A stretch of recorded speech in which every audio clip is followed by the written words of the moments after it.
All right, welcome. The topic today is application intrusion detection. This is going to differ a little bit from probably the intrusion detection that you're expecting. The idea of intrusion detection is that you are writing an application yourself, the application, and application level intrusions should be detected inside your application.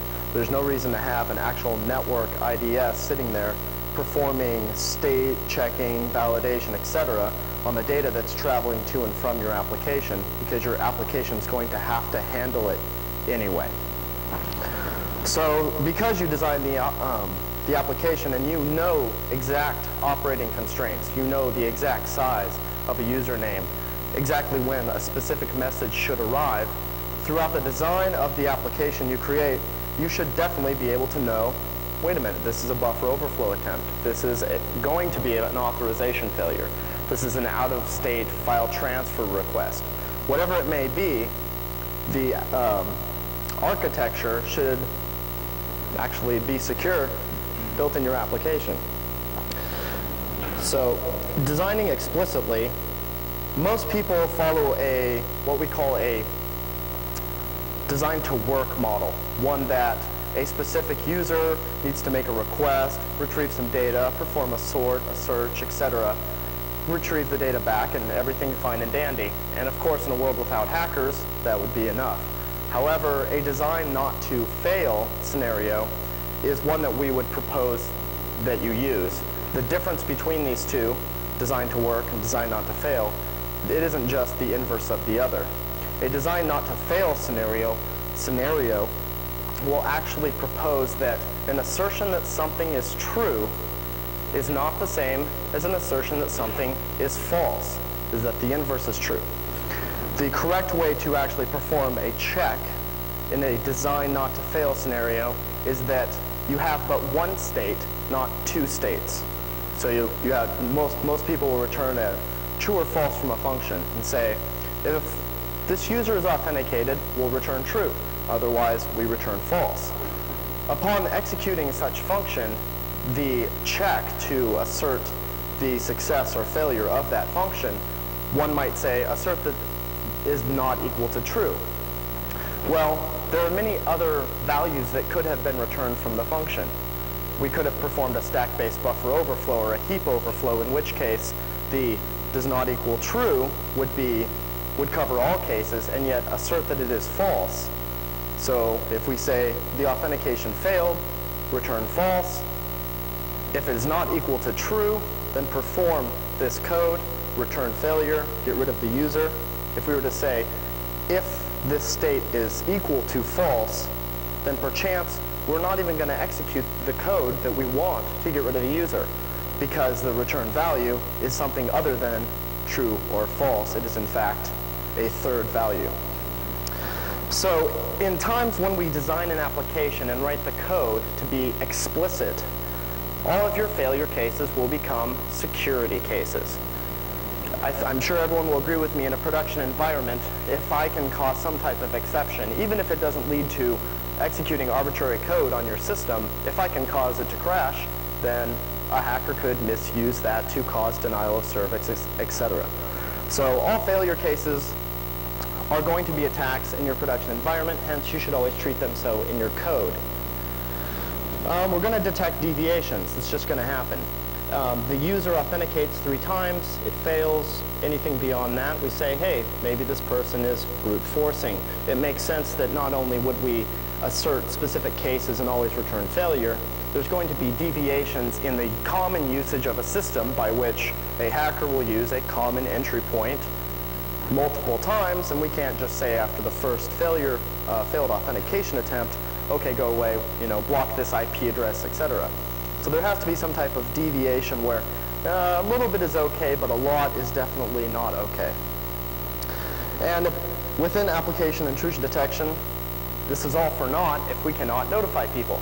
If your application says, someone's brute forcing me right now, and yet no person's going to see that for a week, it absolutely makes no sense to do any of this, because the hacker, whether you're logging or not, is going to still have a successful brute force attack.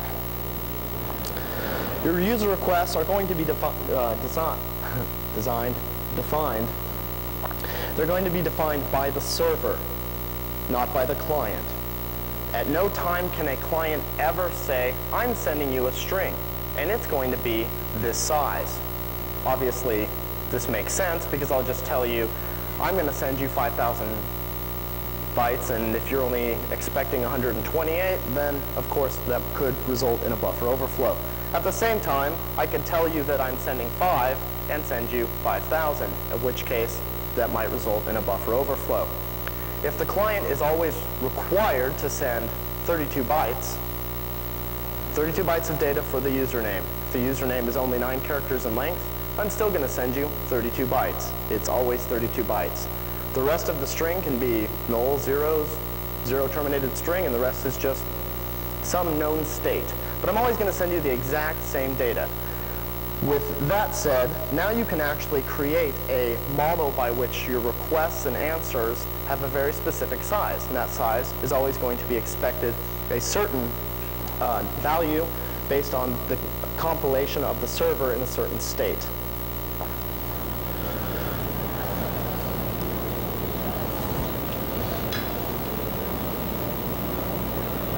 So here's just a quick example.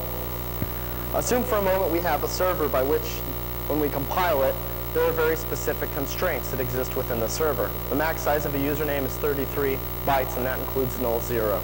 At any point in time, we can say if the string length of this string is equal to or greater than this defined, then it's out of bounds. It is a buffer overflow attempt. The reason why we know it's a buffer overflow attempt is because the client should also be compiled with this same header file and would thus not even allow the user to specify a username larger than 32 characters, 33 including the null, zero. In that case, the moment you actually achieve a failure case of comparison for the length of this buffer, you can say, I am being hacked. Someone connected to you, I'm being hacked by this person. They attempted to authenticate. This was their attempted authentication, their attempted password. All of that information can then be logged somewhere where you can audit it at a later time. In the case of probably attempts to buffer overflow your server, that may not be something that you would instantly want to know about, assuming you were mitigating it properly. Your security personnel probably don't need their pager going off every single time some hacker just finds your website and tries to perform a buffer overflow. However, depending on the number of times this occurs, which you can now add timing into your failure case, assume you say, oh, if we see this buffer overflow event happen 100 times in a second, perchance this is going to cause denial of service just due to the fact that you're processing so many requests. Then at that point in time, you would escalate the error and notify personnel. What's also nice about having very specific constraints in any application that you write is that you can compile your servers and clients with different extents to test their security. In this case, I would compile my server application with these constraints. And then I would change, for example, the size of the username to 65, which would be 64 valid characters and, of course, the null, zero. I recompile this, and now my client, through the normal processing of the client, will allow me to enter a username of 64 bytes or characters. At which time I connect to the server, and through the normal processing, the server is going to say, wait, 64, that's too large. Immediately signal buffer overflow. So now you can use the application you're writing as a tool to test the functionality of your application, at least in the situation of the sizes of data.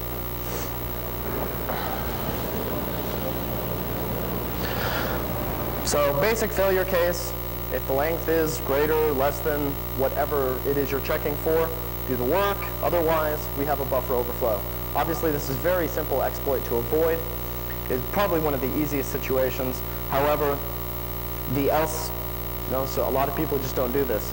Here you can actually add auditing information. You can push off to security notification objects. In many cases with the sockets that I deal with, I immediately say, you tried to buffer overflow me, I'm just going to disconnect the socket. You're gone, go away. It's good to not let people who are trying to attack you stay connected. Other failure cases, in the case of like a state machine, if the request is to log in, hey, have you already logged in? How is it that you're violating the state? If I wrote the application, there's one way to use it. There's one way to authenticate. I'm going to validate that situation and move on. If you're trying to authenticate twice, that's outside the operating constraints of the program. Hence, you're trying to hack me because my client would not do that. Immediately log, escalate whatever notification to personnel, disconnect the socket, walk away. In a real-world deployment, all of these type of situations are attempts at hacking your application. You can assume in the case of web apps that any person can just pull up a browser, connect to your server, and begin testing it. In the case of a TCP scenario, or maybe even UDP, where I have to write both the client and server apps, in the real world, a hacker is most likely going to have to get a hold of that client software, of the server software, to perform testing. So you know that any out-of-bounds situations with the case of like a TCP client and server scenario, it's much more accurate to say, we saw anything out of bounds, we're going to disconnect you, audit, log your information. In the case of web scenario, perchance there might be a lot of errors that you would just handle and pass along an audit, and you wouldn't necessarily escalate them as quickly, merely because of the commonality and the ease of anyone in the world connecting to your web app. Again, it kind of is an issue of risk management and how much you want to know. Functional failures in application during runtime are security flaws. I cannot stress that more.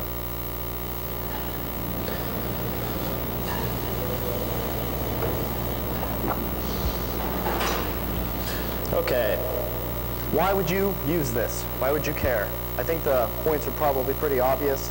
To detect hackers when they are trying to hack your application.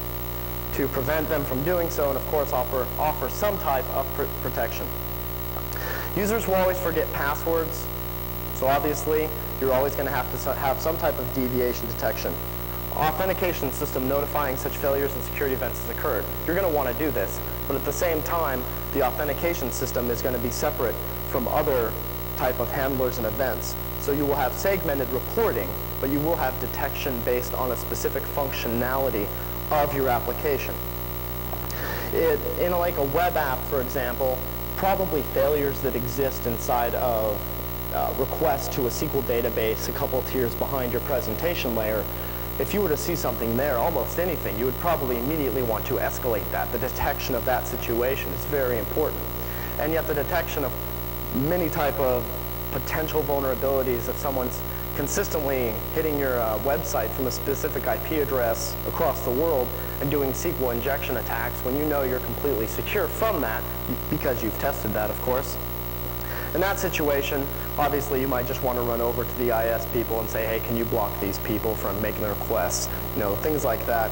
You don't want to allow hackers to have the ability to actually perform denial of service against any of your application intrusion detection methods, which is more prevalent in the scenario of a web app or something that has a massive anonymous ability to connect to it. Prevention. If you see a massive amount of brute force attempts, one can say, maybe you should do an audit. Let's focus our money where our problems are. People are doing all kinds of brute force attacks. Let's put some money into that. Let's validate that there's no way these people are going to get in.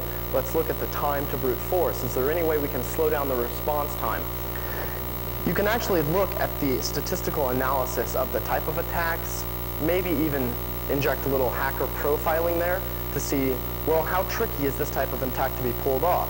Can it be done with a tool? Is this an attack that is required to be done manually? Do I need some type of injection tool? Is it a pre-written tool, maybe written by the hacker? You can look at all the types of data that are arriving because you're reviewing it, you're auditing it, etc. In which case you can then focus other proactive measures into development of maybe the next version of your program, patches and updates, etc., to try to mitigate the ways that hackers are trying to get into your application at this point. And also, you'll know where you're protected all the time because you have written the code, you've done the tests, and you will know there is no possible way for someone to connect to me and cause a buffer overflow in this library because I have explicitly defined the constraints, and I know because I've tested the bottom and the top of all possibilities of data sent here. And within that state machine of that test, then you can be sure this small library is secure. Of course, the moment that we begin to interlock all of the pieces into what turns into a very large program, it becomes much more difficult to assert that at any time. But this type of information will give you the feeling that I'm going to sleep well tonight, feeling that you are in fact protected. Another note about network intrusion detection systems. If you actually created a system by which a network IDS could sniff a packet from the network, validate the state, should this packet be going this way? What level of, what point in time is this packet being sent? Who is it being sent to, from? All the issues about routing, spoofing, etc. If you could actually do that at that point, that might be nice to do. However, I would assume when I connect to my bank that there's not an IDS performing application level layer or network IDS on my data because it's supposed to be encrypted. So another thought for you, if you have to do network IDS, well, your network has to be able to analyze data that's going to be encrypted because it always should be encrypted because we want to add security, right? So a network intrusion detection system is never going to successfully be able to packet filter. It's never going to be able to monitor state information. And it's never going to be able to look at the packet, assuming you're actually establishing a cryptographic tunnel between the applications anyway. Hence, IDS, network IDS, cannot be used for application layer security whatsoever. So what we want to detect are these, all the exposures, right? We want to detect buffer overflows, injections, hopefully maybe even information leakage, which could stem from authorization failures, replay attacks, and somewhat session hijacking. The fine line of hijacking is that in many situations, there's really no way to 100% mitigate that at all times. Okay, so there's exposures that you're going to mitigate, and there's exposures that you're going to monitor. A situation like a buffer overflow, you mitigate it. Someone sends too much, go away. You know that. You can see that in that situation. Something like a DNS poisoning is going to be a little bit different. No one's going to just send you a packet and say, by the way, I tried to get to your application, but I was poisoned by DNS. I ended up going somewhere else. Those situations you're always going to have to monitor. So there's always going to be those two types. And here we're going to do mitigating now, and then we'll look at monitoring. Okay, so buffer overflow. Let's look at a buffer overflow real quick. So in the core of this application is a function called socket translate message. And I'll just cruise down from the top. So this function is called to look at the data incoming on the socket. So basically I peek and I say how many bytes are on the socket. The first thing I do is say, hey, if the bytes isn't even large enough specific to a header, then we won't even care right now. We'll just come back later. If perchance it is there, then I'm going to peek at it and see what's going on. And what's interesting is this right here.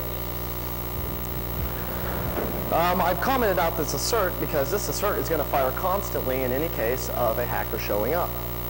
Because the information that immediately is read off of the stack right here, I know that the size I read from the bytes that I read out, the size of the value of those bytes can only be this large.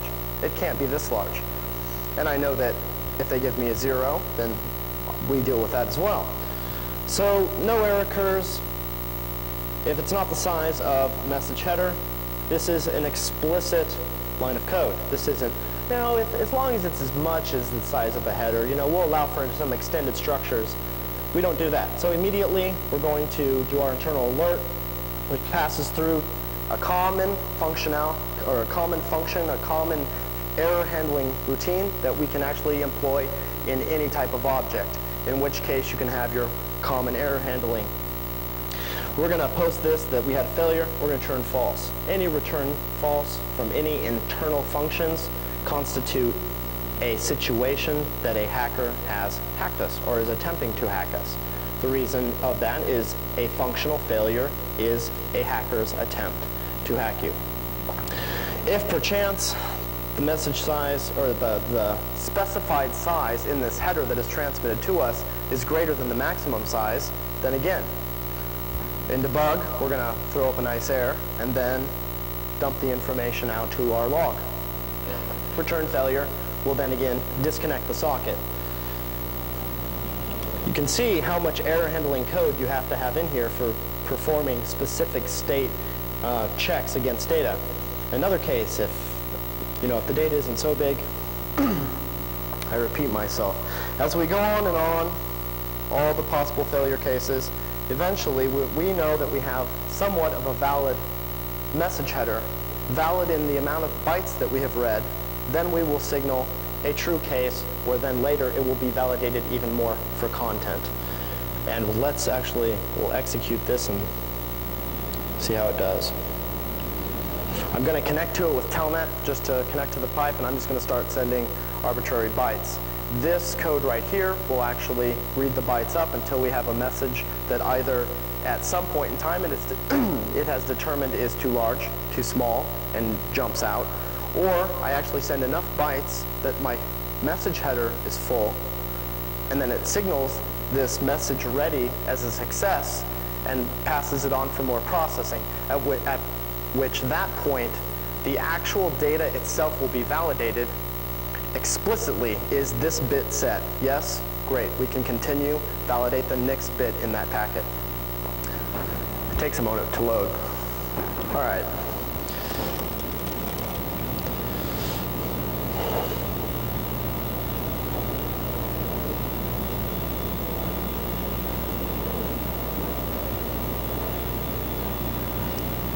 So I've started the server on port 18,888.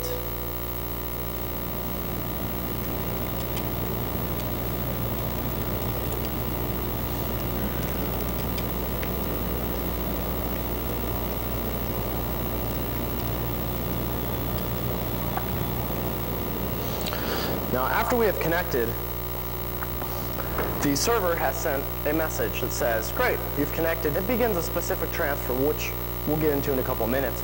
But at this moment, it's expecting the client, because this is a TCP application, to respond very specifically. Now, if we actually wait long enough, it will time out, because we don't want the server to wait forever and waste those resources. So as it sits there and is waiting for state, you'll notice my typing characters down at the bottom causes specific data to be parsed. It's waiting for more information. At the moment that I get that I've sent data, that it's out of bounds, it receives that message header, passes it up to the next layer, and says this is completely out of state, out of bounds. It's not what we're expecting from the client based on the data we sent, because it is very explicit. Then it instantly assumes it's a hacker's attack, dumps that, and at this point here, not only would you get debug output, but you would also then signal that a specific type of failure has happened, specific to hacker. Since that we connected over TCP IP, we can also record the IP information, etc. Now, of course, that could be spoofed, but hey, for auditing purposes, it's very important to do that. And here we see the socket abandoned, the thread closed, and it goes back to operating as such. We'll just do it one more time so you can see. But I can sit here and make 1,000 connections to it and just keep doing that forever. But the idea is, we have an explicit case by which we want data. It doesn't happen. We fail. Okay. Brute forcing. Everyone likes brute forcing. We can probably assume that I'm going to handle this much in the same way. Oops.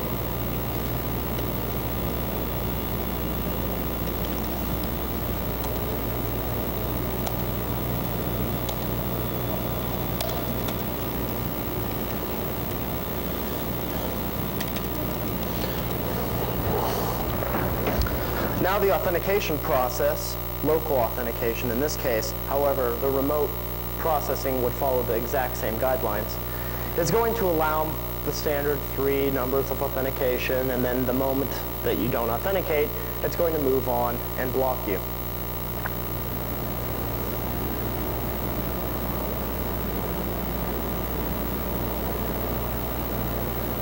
Obviously, these simple beginning methods are very easy to mitigate.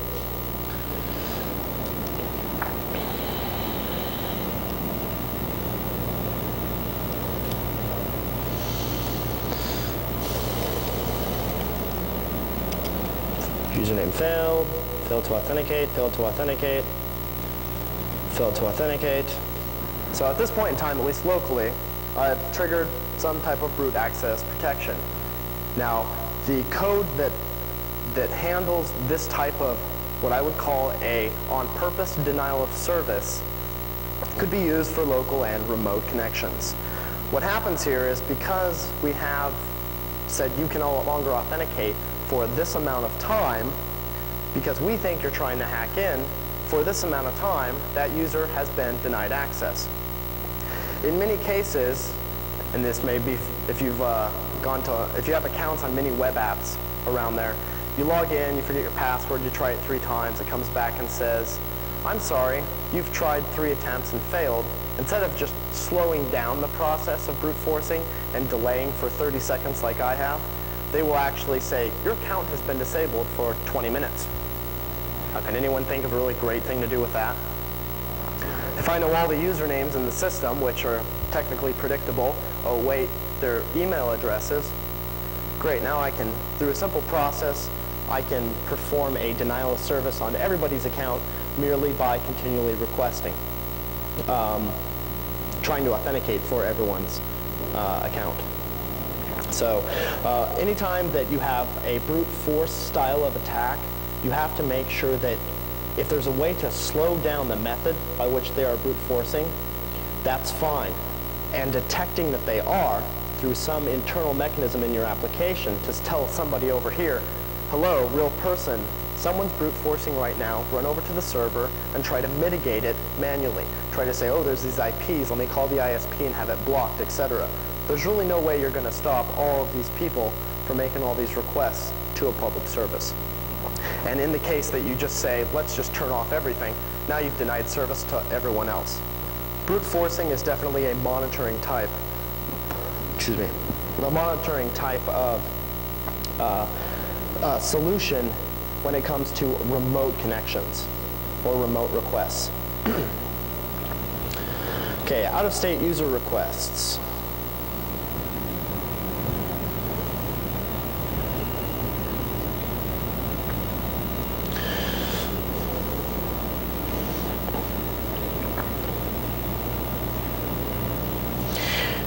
In the case of my server and client actually communicating to each other within a specific build and knowing that, okay, we have specific state between each other, it would make sense for a hacker to get my client, break it apart, and try to send messages out of order.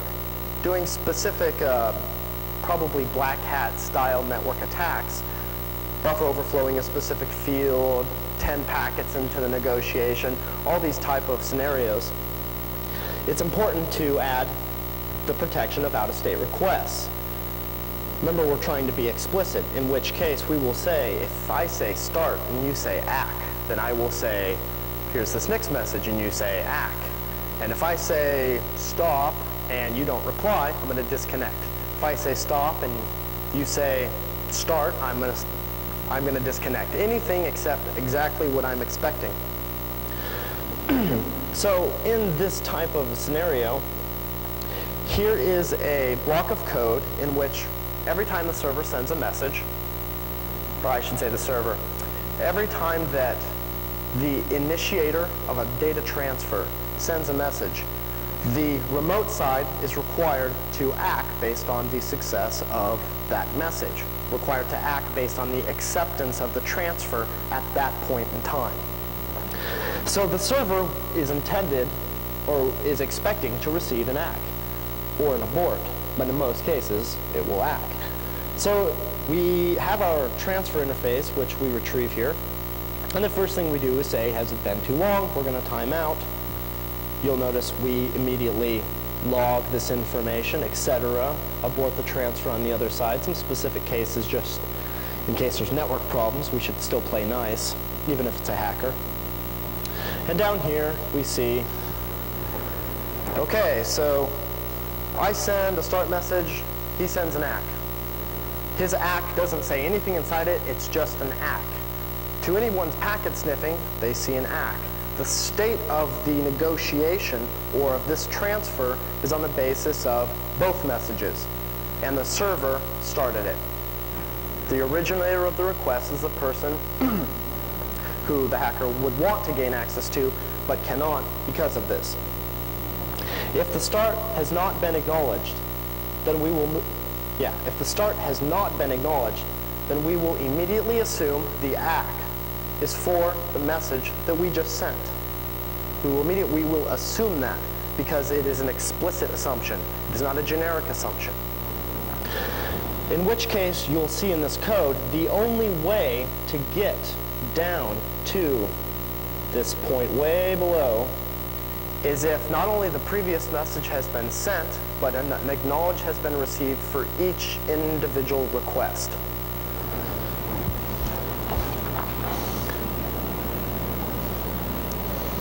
And this little bit right here is just, it allows a data transfer specific acknowledgement. If you were in the middle of a file transfer and you wanted to stop replay attacks from inside of that file transfer, instead of actually sending the entire block of data that is that entire file, say 100 megabyte file, at one time with no state information in between, well, we don't want to do that because we need state information to protect ourselves and assert against out-of-bounds communication. So any type of file transfer, voice transfer, text transfer, it doesn't matter.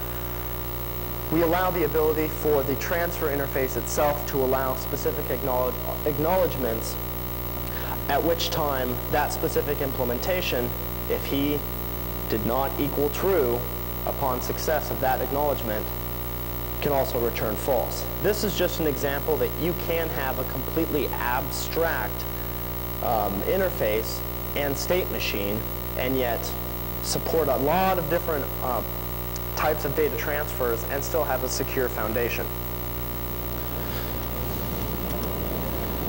Okay, authorization failure.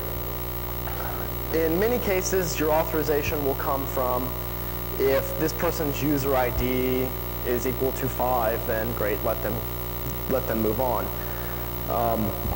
In most cases, that will work perfectly fine. The authorization failures that I'm worried about are the ones that you can protect with cryptographic methods. Because let's take a password file on a computer. If I can get access to read and write to the file, I can change the contents. That makes sense. Then another process at another time loads it up and says, oh, look, there is another user in here, although he doesn't necessarily notice it's a new user, but he's like, oh, look, someone else with root privilege permissions on this machine. That's fine, this is the user database. I'll just load it up, not a problem. It would be really interesting, in any case of authorization, if we would just use some nice asymmetric measures of asserting that the data cannot change. So this little program, all it does is create a public and private key, and I just make a little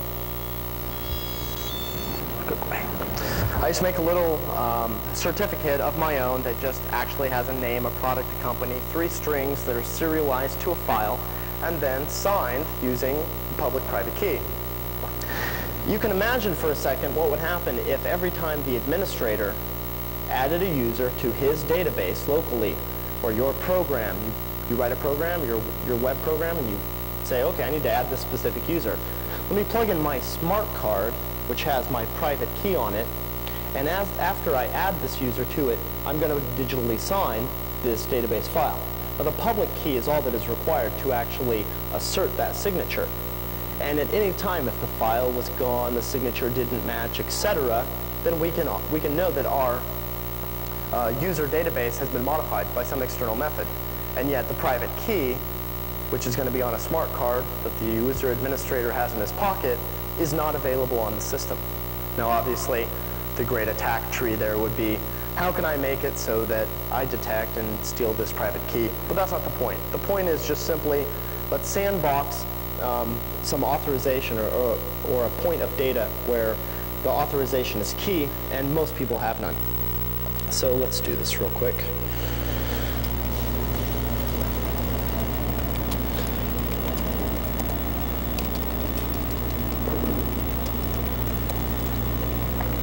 So this program will actually store my public-private key in key.dat. I'll just dump that file just to show you some information. It's kind of a small key, but... And in cert.dat, I will have this information.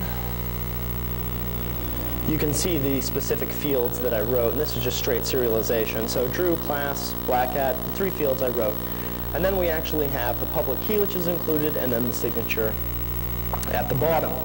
Now, later on, a hacker gets on your system, looks at your database file and says, I'm going to add a user to it, or a user-specific profile stored on a web server. It doesn't matter. Whatever the data is, we can use these methods to assert authorization the data hasn't changed.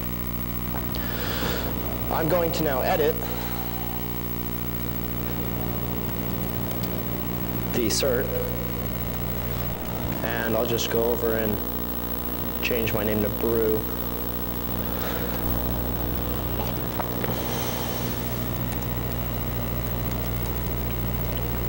At which case I can now verify the content. Oops. Certificate is invalid or corrupt. And all that we do is actually take the private key out and assert that the digital signature is correct. The private key only needs to be valid when we are modifying or loading the data inside of the file, which means every configuration file for your application, every configuration file that stores user information, private information, the data can be in your database, it doesn't matter where. We should always have authorization methods on all of the data. This will perform authorization at the access level. I want to read this data. Well, who are you? What is your public key? Let me go look in the configuration file that is also signed, whether you have access to that. Now we can start building up a trust layer using keys, basically, at a data level inside of our application, sandboxing it from any outside injection, per se. And if we do see changes, if our database is gone, if the database is changed, they are completely detectable.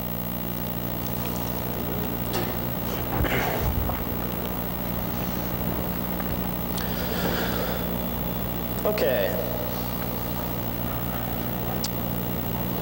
Monitoring exposures, monitoring things that cannot necessarily be mitigated. This does include log files, much like we just looked at a specific asymmetrical method by which you could detect that something has changed.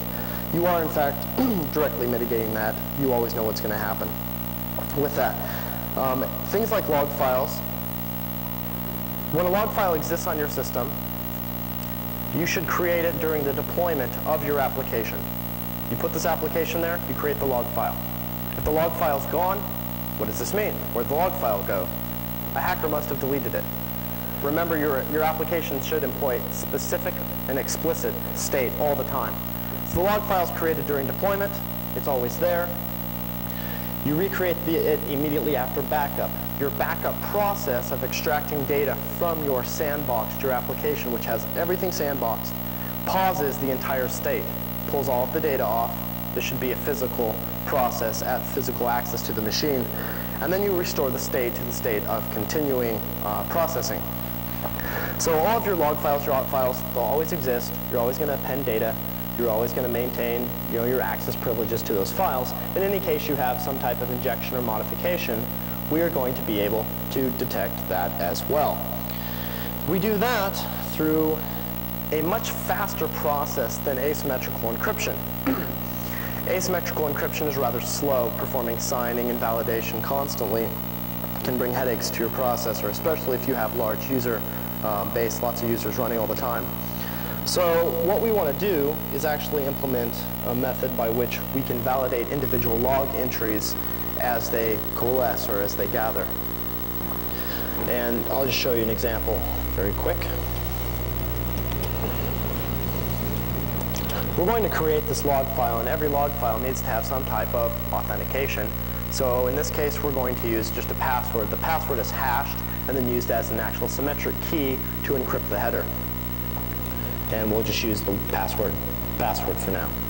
So we're going to create a file, invalid arguments.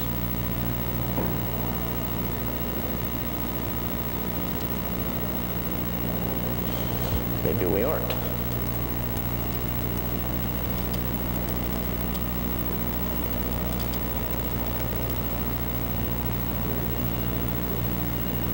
Now that's funny. I kept reading, but I didn't even read my own error. The error that actually comes up was cannot overwrite file test.dat. That seems like a pretty smart thing, that you shouldn't be able to overwrite a log file that exists already, because that would of course destroy the data inside of it. Funny how that works. Delete. So we create the log file. So now we have an audit file. Let's actually look at this information. We can't see anything. That's because the header is encrypted.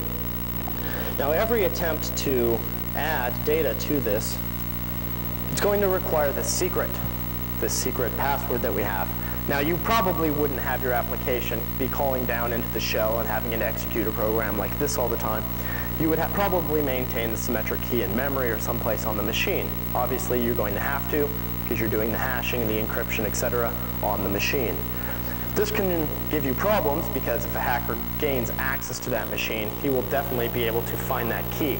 And the issue is, how long is that going to take? The question is never, can I hack something? It's always going to be an issue of time. Can you break this cryptography? Sure, give me 3 years with 16 machines in a Beowulf cluster.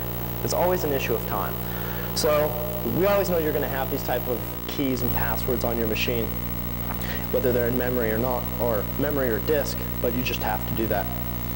So the next step is going to be to just write an entry into the log file. And of course we need the password, the file name, and a message. We'll just put black hat in there. So it tells us it has successfully added the audit entry. What's interesting is every time we make modifications to this log file, it's going to validate the log file and every entry inside of it, because we always have to maintain 100% state. The state of the application must always be good. So we're going to add a couple more entries.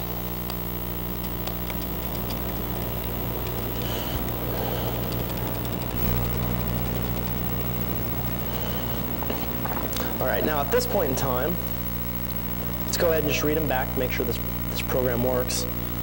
So we have count. We always have to pass the password in. And it tells us the file contains 3 audit entries. If we pass in the wrong password, it will tell us password you entered is incorrect, etc. Which that error right there should probably be logged itself in a logger. It's kind of ironic. So at this point, we know we have this file. Let's look at it closely. So here's our header, which is going to be encrypted.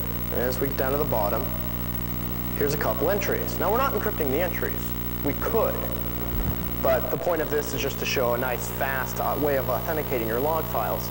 Lots of times you'll want to have a local log viewer on the system, etc., to just pull it up. Depending on what data you're auditing in specific log files, you might want to encrypt it or not. In this case, we see black hat, we see the hash that follows it, we see the next entry, and so on. What we're going to do is just edit this real quick and make sure that we can detect modification. Actually,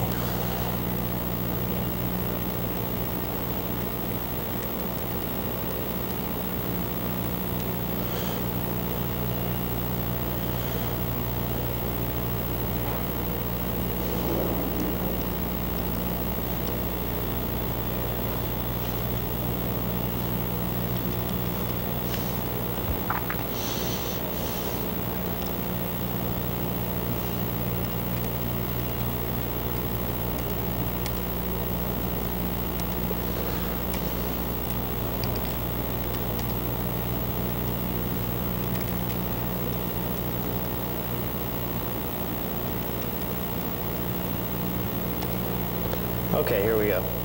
So we can see all 3 entries, and now I'm going to change this. See, run overwrite.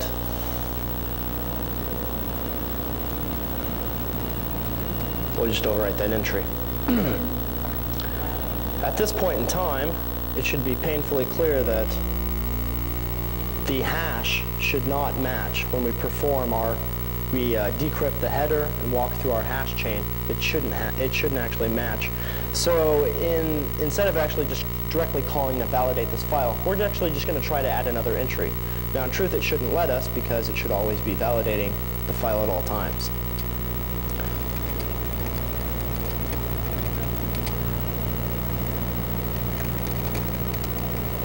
And of course, it lets us know that entry 0 has been tampered with, because that is the location by which the hashes don't compare when we perform our audit of the file itself. At this point in time, if you were to see this on your application, you know several things. A, there's a bug in my app. That is a security error. Let's go fix it. B, a hacker has modified my logs. That still is, again, a security error. We need to go do something about it. Depending on if you're in a production system or in testing, if you were to see this, what other data on your system can you now trust?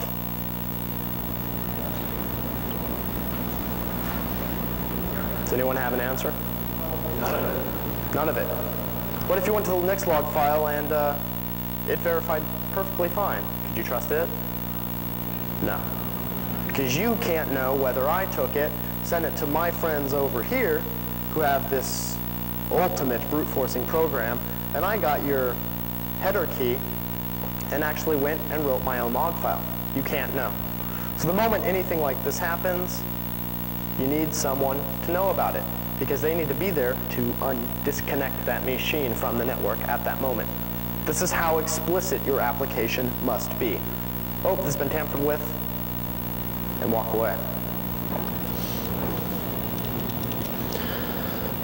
Okay, if a secret can't be found, fail to close instead of fail to open.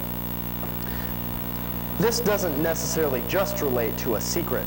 This relates to almost anything on your application that has to do with security. You cannot fail to an open state. Switches do this. Let's flood the MAC tables, turn the switch into a hub. Yay, now I can see everybody's traffic. Your applications must always stop work instead of saying, okay, we need to continue business, let's just keep doing it, we'll do it a different way. Unfortunately, this means your applications will always cause a self-denial of service. No one else can connect because we're not listening anymore. This is why you need the fast response to real people. You need that logging and all of that information to be recorded. You can imagine how much easier it would be if you could do forensical if you stored forensical data all the time in your application to go back and try to figure out what happened. Even in the case of the scenario where you can't trust any of the data, you can still go and see and hopefully maybe determine what had happened in your application. But you must always fail to close. Okay, another note on just missing user databases. Some apps that I've seen, you delete the user database and you go to log in and it's like, oh, you must be the administrator because the database is gone. Because we don't have any users. Not a good idea. So all of the files that exist in your application must be present and CRC'd at the same all the time. It just must be done. You can use asymmetric cryptography to validate the integrity of all of your executables. If you use .NET technology, you can let the framework actually perform that check for you. At any point in time, you should be able to push a button locally, push a button in your application and have it go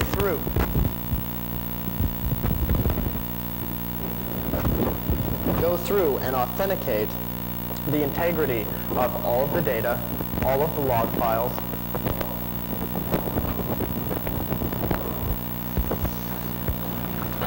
etc.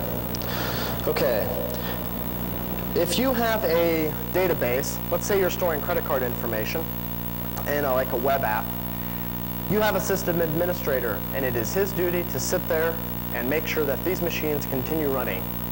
Does he have access to the database? Everyone would probably say, well, sure, he's the system administrator. Is he the only system administrator? Is it his job to keep the application running, the systems running, the integrity of the network running? What are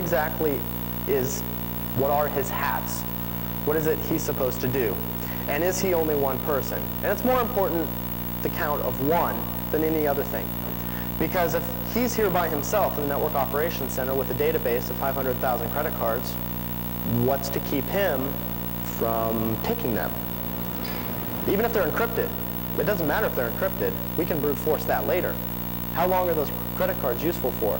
3 to 4 years? Do you think it's going to take me 3 to 4 years to brute force? Absolutely not. So it doesn't matter whether they're encrypted or not. If I can gain access to them based on the time that the data will be valid, if I can brute force it faster than that, I'll dedicate some 486s in the closet to do that. Not a problem. What this means is that anytime you access any secure data from your application in your data center, you need to have more than one person there. It works the same. It works like this in the military. If it's something really important, you're going to have 2 people with keys, 2 people with thumbprints, 2 people. Now, if those 2 people get together, then, well, you're in trouble. But the point is that you can have your system administrator, and you also need to have your application administrator. And at no point should any one person inside of a company with access to this type of data, credit cards, social security numbers, these things, should ever be able to access it by themselves, even in the encrypted state. Okay, response times.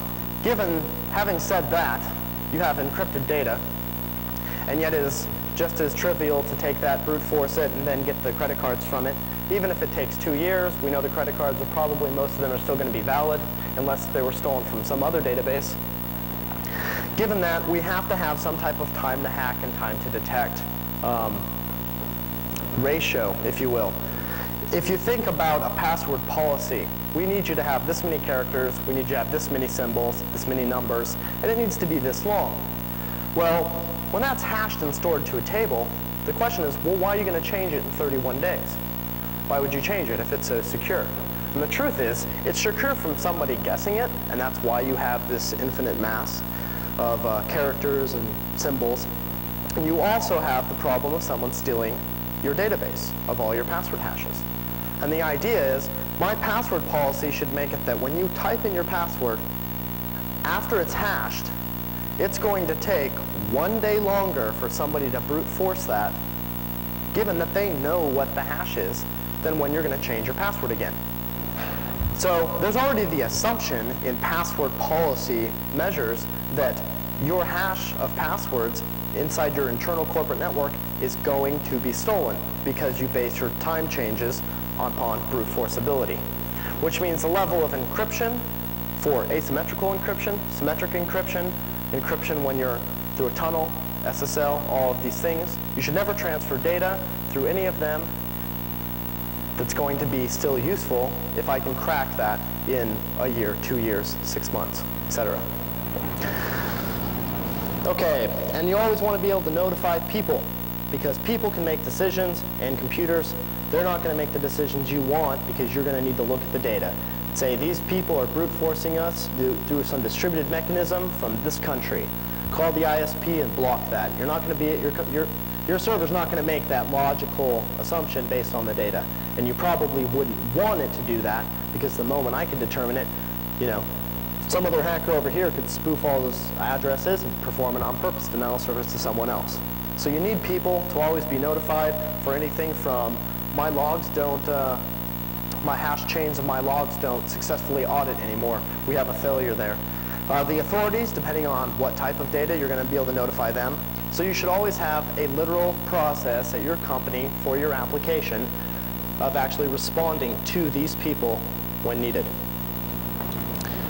All right, cryptography time to crack. We've said that.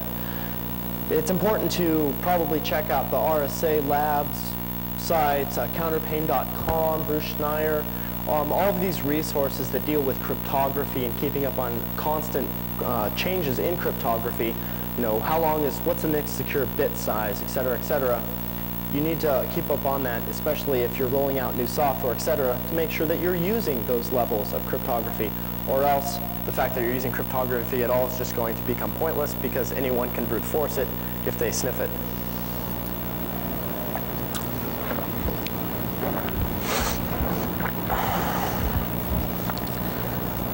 Okay, a moment on proactive risk analysis.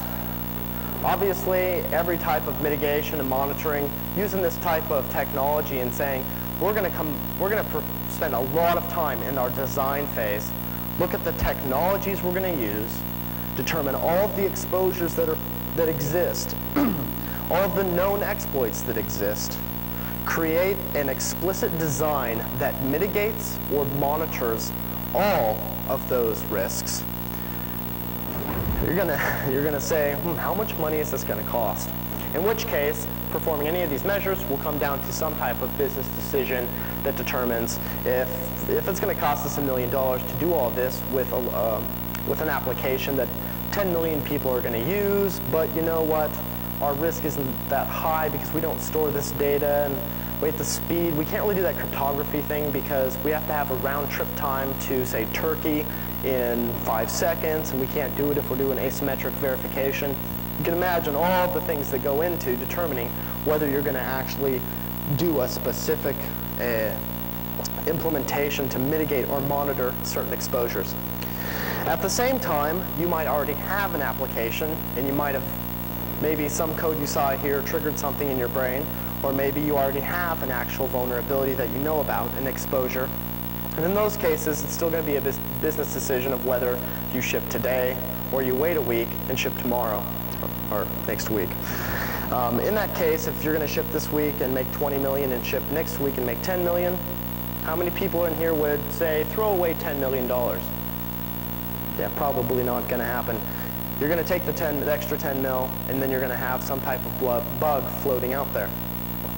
So from that, we know that business doesn't always correspond with the way we would want to design and implement security, but it's always good to know that that's going to be there. The historical data of any type of design for an application that is logging and auditing and mitigating resources in this measure is very useful, not only in predicting what future costs will be for specific business decisions, but also to determine the amount of work that you're going to have to do to secure from new or current exposures. So one thought of actually developing some type of exposure interface by which you say, all right, we create this class, and then we're going to actually define specific types of vulnerabilities, of exposures, and inherit from a common class that just allows us to record specific information about a type of exposure we have mitigated. Meaning, you try to buffer overflow me. I create a new buffer overflow object and pass it the offending data. It makes sense. My application could do this. I store the size, the buffer, the data. You gave it to me. I know how much data is there. I just don't want to store it into my internal program because I have constraints. But I still have the data. Now all of a sudden, my application has turned into a honeypot. Now I'm storing all of the information that you're giving me as a hacker about new attacks, possible shellcode, buffer overflow. What if you're like, I have this really tricky Unicode buffer overflow string. I wonder if this application has the same vulnerability that one has. I'll just try it. Thank you. We're going to signal this, create this object, go in, pass everything in. It's going to go through a common interface and log all that information out. What's neat is that you would create your interface, your exposure interface, to handle arbitrary data, etc. So the fact that you have a buffer over exposure, that's just a naming issue of telling it exactly what to do. You would basically have one interface that would allow you to honeypot, or, record any type of data of any type of exposure that existed in your application through one simple process. You write it once, you create your design, you add your mitigation if statements. If it's bigger than this, you call a single interface, you're done. You're now secure from buffer overflows because you have common code validation, you audit, you know when people are attacking you. You have all of the information that they gave you when they're trying to attack you. You have their IP addresses, what they tried to buffer overflow you with, etc. So basically, You have to plan for all exposure mitigation and monitoring. You have to plan for it. If I get done with this application and a new type of vulnerability comes out, I'm going to have to back up. I'm going to have to go to the design and probably change a lot of code to handle that new infrastructure problem. Build common data error handling and auditing routines. This is the fastest way to get your project done. Unfortunately, the people that are working on the code that makes your program do what you're selling it for are going to have to wait till you're done with this. And they should wait, because until you have all of this type of security handling architecture, you shouldn't be writing code to do the real work. You shouldn't even be thinking about it, because your application must be built upon this. The exposures that are accessed by hackers should immediately notify real people. Your computer is for naught as far as making decisions that are going to deal with the money that your corporation makes, your downtime from when you get exploited. You can imagine what would happen if you sat there with this really large log after someone rooted your box, and the board of directors says, what happened? And you say, well, someone got administrator access to our machine. And they say, well, how did that happen? And the auditing report comes up that your log of failed authentication attempts is 2 gigs in size. You're probably going to look pretty dumb, because no one ever looked at it. We never knew we were being brute forced, even though our application recorded it. So you still have to have that link between people and your application. It should always be there. Last but not least, you have to have some type of response process to secure your forensic data and restore the application to a known, secure, and working state after hackers attempt to break in or do break in. Because the truth is, downtime is money. So if you see some type of failure, you need a way to audit that instantly and throw something else back up, notify the correct people, try to move on. With this type of intrusion detection, intrusion handling, data handling, state mitigation, all of that comes back to, if a hacker hits you, you need to know that it happened. And from that, you can make a logical decision as a human being, as a person, a physical person, not as a computer, about what you need to do to resolve that issue. Do I have any questions?